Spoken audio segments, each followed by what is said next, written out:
Hi everyone, in front of me I've got REALME Pad, and let me share with you how to show battery percentage on the status bar on this device. So first of all, we have to enter the settings, and now let's find the battery option. And as you can see, the battery percentage option is right here.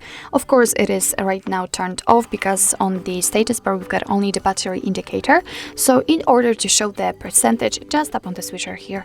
And as you can see right next to the battery icon, we've got the exact percentage of the usage of the battery.